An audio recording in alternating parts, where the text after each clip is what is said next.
제140편 열두 사도를 세우다. 8.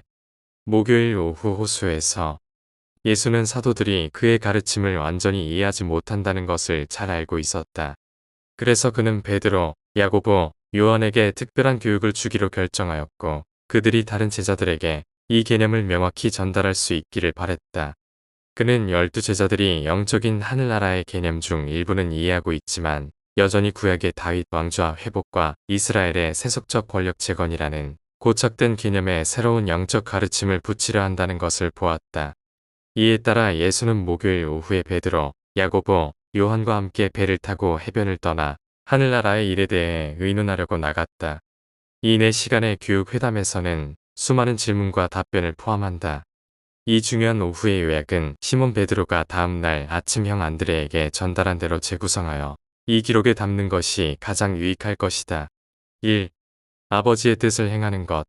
예수가 하늘 아버지의 세심한 보살핌을 신뢰하라는 가르침은 맹목적이고 수동적인 숙명론이 아니었다.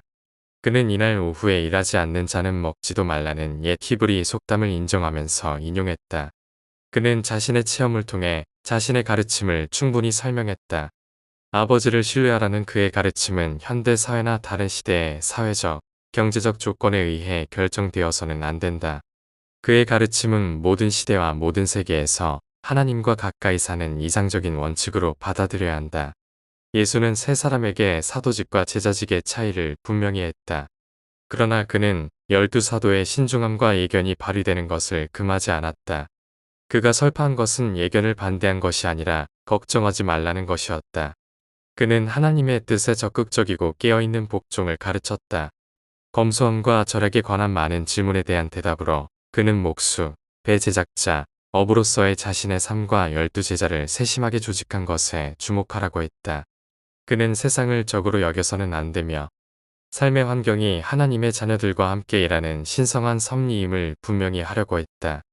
예수는 자신의 무저항 행동을 그들에게 이해시키는데 큰 어려움을 겪었다.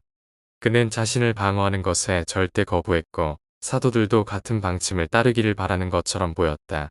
그는 악에 저항하지 말고 불이나 상해에 맞서지 말라고 가르쳤지만 잘못에 대한 소극적 관용은 가르치지 않았다. 이날 오후 그는 악인과 범죄자에 대한 사회적 처벌을 인정했으며 국가 정부는 사회 질서 유지와 공정의 실행을 위해 때때로 힘을 사용해야 한다는 점을 분명히 했다. 그는 보복이라는 악한 관행에 대해 끊임없이 경고했다. 복수를 하겠다는 생각을 용납하지 않았다. 원한을 품는 것을 개탄했다. 그는 눈에는 눈, 이에는 이라는 관념을 허용하지 않았다.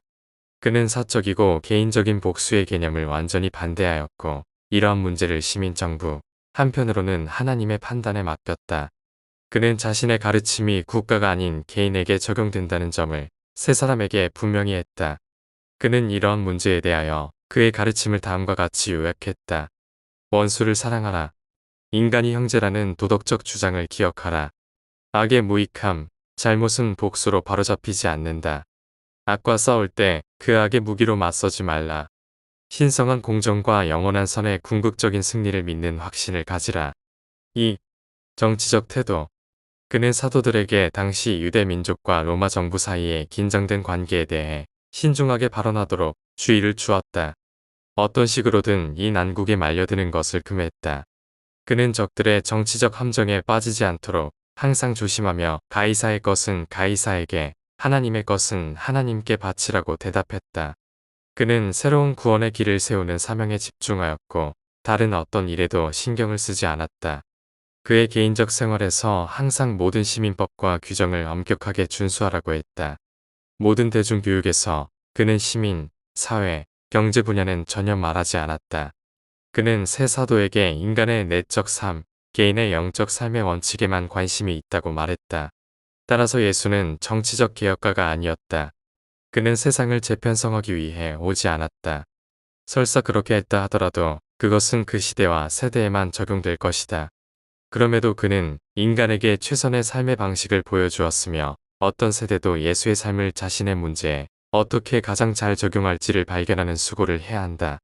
그러나 예수의 가르침을 정치나 경제 이론, 사회나 산업 체계와 동일시하는 실수를 해서는 안 된다. 3. 사회적 태도. 유대인 랍비들은 누가 내 이웃인가? 라는 질문에 대해 오랫동안 논쟁을 벌였다. 예수는 적극적이고 자발적인 친절, 즉 이웃에 대한 진정한 사랑으로 이웃을 전 세계로 확장하며 모든 사람을 이웃으로 만드는 개념을 제시했다. 그러나 이 모두와 함께 예수는 대중이 아니라 오직 개인에게 관심을 가졌다. 그는 사회학자가 아니었지만 모든 형태의 이기적 고립을 허물기 위해 힘썼다. 그는 순수한 동정심과 연민을 가르쳤다. 네바돈의 미가 엘른 자비가 지배하는 아들이다. 연민은 그의 본성이다. 주는 사람들이 친구들을 식사에 절대로 초대해서는 안 된다고 말한 것이 아니라 그의 추종자들이 가난한 이들과 불행한 이들을 위해 잔치를 베풀어야 한다고 말했다. 예수는 강한 공정을 가지고 있었지만 항상 자비로 완화되었다. 그는 사도들에게 사회적 기생충이나 직업적 자선을 추구하는 사람들에게 이용당하라고 가르치지 않았다. 그의 사회학적 선언에 아주 가깝게 간 말씀은 판단을 받지 않도록 사람을 판단하지 말라 한 것이다. 그는 무분별한 친절이 많은 사회적 악의 원인이 될 수 있음을 분명히 했다. 다음 날 예수는 유다에게 자신의 요청이나 두 사도의 공동 청구 외에 사도의 기금을 조금도 자선금으로 써서는 안 된다고 분명히 지시했다. 이 모든 문제에 있어서 예수의 원칙은 항상 뱀처럼 지혜롭고 비둘기처럼 순결하라는 것이었다. 모든 사회적 상황에서 인내, 관용, 용서를 가르치는 것이 그의 목적인 듯 보인다. 가족은 여기와 다음 세상에서 예수 삶의 철학의 중심적 위치를 차지했다. 하나님에 관한 그의 가르침은 가족의 기초를 두었고 한편 조상을 지나치게 존경하는 유대인의 성향을 바로잡고자 했다. 가족 생활을 인간의 가장 높은 임무로 높였지만 가족 관계가 종교적 의무를 방해해서는 안 되는 것을 분명히 했다. 가족은 일시적 제도, 즉 죽음 이후에 계속되지 않는다는 사실에 집중시켰다. 예수는 가족이 아버지의 뜻에 어긋날 때 주저하지 않고 가족을 포기했다. 그는 더 큰 하나님의 아들들의 새로운 형제를 가르쳤다. 예수의 시절 팔레스타인과 로마 제국 전역에서 이혼 관행은 엄하지 않았다. 결혼과 이혼의 법을 확립하는 것을 그는 계속 거부했다. 많은 예수의 초기 추종자들은 이혼에 대해 강한 의견을 가지고 있었고 그 의견을 예수에게 귀속시키는 것을 주저하지 않았다. 신약 성경의 모든 저자들은 요한 마가를 제외하고 이혼에 대한 보다 엄격하고 발전된 개념을 고수했다. 4. 경제적 태도. 예수는 그가 처한 세상에서 일했고 살았고 물건을 거래했다. 경제개혁가는 아니었지만 불평등한 부의 분배의 불공정성에 자주 주목시켰다. 그러나 해결책에 대한 제안을 하지 않았다. 그는 새 사도에게 사도들이 부를 소유해서는 안 된다고 말했지만 재산과 부 자체를 반대하는 것이 아니라 불평등하고 불공정한 분배를 반대하는 설교를 한 것임을 분명히 했다. 그는 사회적 공정과 산업 공평의 필요성을 인정했지만 이를 달성하기 위한 규칙들은 제시하지 않았다. 그는 자신의 추종자들에게 세상의 소유를 피하라고 가르친 것이 아니라 오직 12사도에게 그렇게 하라고 했다. 의사인 누가는 사회적 평등에 대한 강한 신념을 가지고 있었고 예수의 말씀을 자신의 신념과 일치하도록 해석하는데 많은 노력을 기울였다. 예수는 개인적으로 추종자들에게 공동체 생활 방식을 채택하라고 지시하지 않았다. 그러한 문제에 대해 어떤 선언도 한 적이 없다. 예수는 말씀을 듣는 자들에게 탐욕을 피하라고 자주 경고했고 사람의 행복은 물질 소유의 풍부함에 있지 않다고 선언하였다. 그는 항상 되풀이했다. 사람이 온 세상을 얻고도 자신의 혼을 잃어버리면 무슨 유익이 있는가? 그는 재산 소유를 직접 공격하지 않았지만 영적 가치가 항상 우선해야 한다고 강하게 주장했다. 그의 후속 가르침에서 공생애 중에 여러 비유를 통해 잘못된 유란시아 생활들의 관점을 고치려고 했었다. 예수는 결코 경제 이론을 확립할 의도가 없었다. 각 시대는 기존의 문제에 대하여 자체의 처방을 개발해야 한다는 것을 그는 잘 알았다.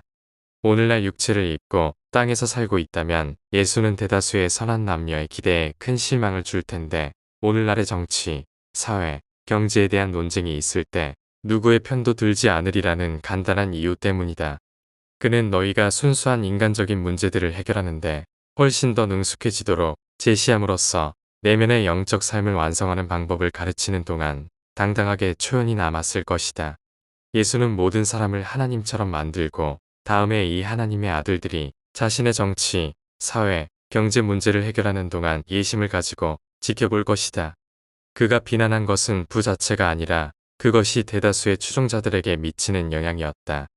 이 목요일 오후에 예수는 처음으로 동료들에게 주는 것이 받는 것보다 더 복되다 라고 말했다. 5.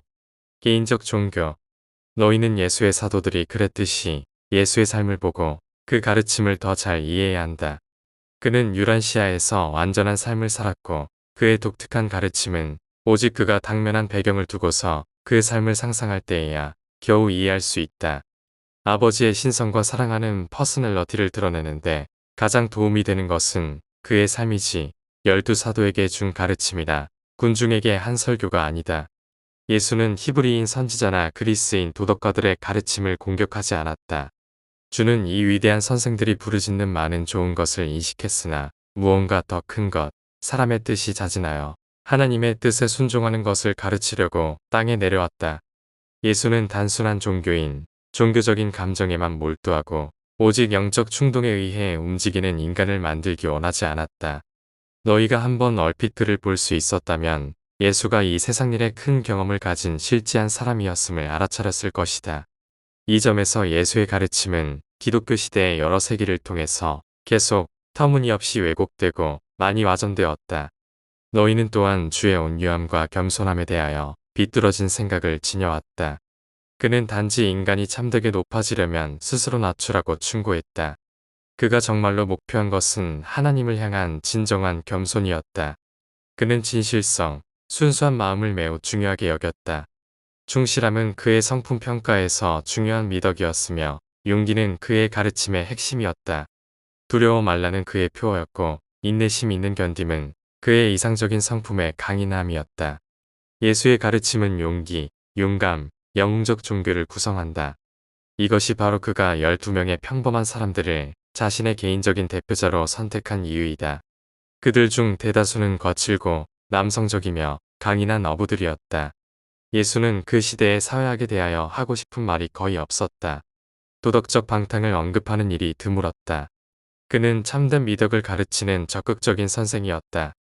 무엇을 하지 말라고 가르치는 방법을 세심하게 피했고 악을 드러내는 일을 거부했다. 그는 도덕을 개혁하는 사람도 아니었다. 인류의 육체적 욕심은 종교적 꾸지람이나 율법으로 금지한다고 억누를 수 없다는 것을 잘 알았고 그렇게 사도들에게 가르쳤다. 얼마 안 되는 비난은 대체로 자만, 잔인, 억압, 위선에 대한 것이었다. 예수는 요한처럼 바리새인조차 맹렬히 비난하지 않았다. 많은 서기관과 바리새인의 마음이 정직함을 알았다. 그는 종교적 전통의 노예처럼 매여 있는 것을 이해했다. 예수는 먼저 나무를 좋게 만드는 일을 크게 강조했다. 그가 어떤 몇 가지 특별한 미덕뿐 아니라 생애 전체를 소중히 여긴다는 것을 세 사람에게 강조하였다. 이 날의 가르침에서 요한이 얻은 한 가지는 예수의 종교의 핵심은 자비로운 성품을 기르는 것과 하늘에 계신 아버지의 뜻을 실천하려는 동기가 결합된 퍼스널러티에 있다는 것이었다. 베드로는 그들이 전하려는 복음이 온 인류를 위한 정말로 새로운 시작임을 깨달았다. 그는 이 인상을 나중에 바울에게 전했고 바울은 이로부터 그리스도가 둘째 아담이라는 그의 교리를 생성시켰다. 야고보는 땅에서 자녀들이 마치 완성된 하늘나라 시민이 이미 된 것처럼 살기를 예수가 바란다는 감격스러운 진리를 깨달았다. 예수는 사람들이 다른 것을 알았고 사도들에게 그렇다고 가르쳤다. 제자와 신자들을 어떤 정해진 형태에 맞추어 한 모양으로 만들려고 애쓰기를 삼가라고 사도들에게 항상 훈계하였다. 각 사람이 자기 방식대로 하나님 앞에서 완전해지고 있는 독립된 개인을 개발하도록 버려두려고 애썼다. 베드로의 여러 질문 중 하나에 대답하여 주는 말씀했다. 어린아이로서 새롭고 더 나은 삶을 다시 시작할 수 있도록 사람들을 해방하기를 내가 원한다. 예수는 왼손이 오른손이 하는 일을 알지 못하게 해야 한다고 하면서 참된 선함은 무의식적이어야 한다고 항상 주장했다. 이날 오후에 세 사도는 주의 종교가 영적인 자기 반성을 위한 규정이 없는 것을 깨닫고 충격을 받았다.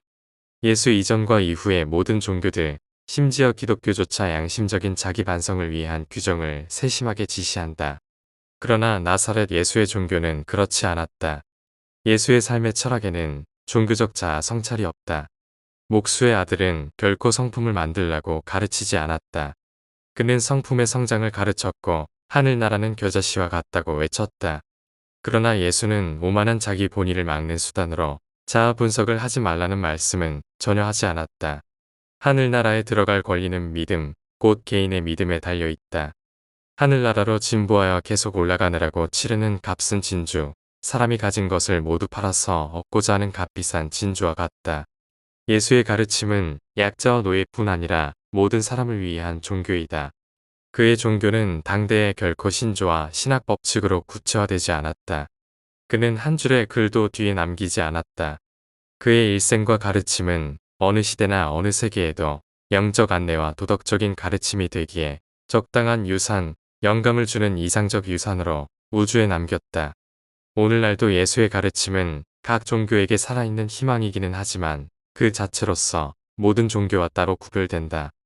예수는 종교가 땅에서 사람이 유일하게 추구할 일이라고 사도들에게 가르치지 않았다. 그것은 하나님을 섬기는 것에 관한 유대인의 관념이었다. 그러나 종교가 12사도가 전념할 일이라고 주장했다. 예수가 신자들의 진정한 교양 추구를 막으려고 가르친 것은 하나도 없다. 다만 그는 전통에 묶인 예루살렘의 종교 학당들을 비난하였다. 그는 생각이 자유롭고 마음이 넓었고 박식하고 너그러웠다. 의롭게 사는 그의 철학에는 의식적인 경건함이 설 자리가 없었다. 주는 자신이 살던 시대나 후일의 어느 시대에도 비종교적 문제에 대하여 아무런 해결책을 내놓지 않았다. 예수는 영원한 실체들을 꿰뚫어 보는 영적 통찰력을 개발하고 독창적으로 사는 주도권을 자극하고 싶어 했다. 인류의 기초에 있는 영구한 영적 필요에만 순전히 관심을 가졌다. 그는 하나님과 같은 정도의 선을 드러냈다. 사랑, 진리, 아름다움, 선이 신성한 이상이고 영원한 실체라고 높이 평가했다. 주는 사람 속에서 새로운 영, 새로운 의지를 창조하기 위해 진리를 알고 연민을 체험하고 선을 택하는 새로운 능력을 전하려고 왔으니 이것은 하늘에 계신 아버지가 완전한 것 같이 완전하게 되려는 영원한 욕구와 아울러 하나님의 뜻과 조화를 이루려 하는 의지이다.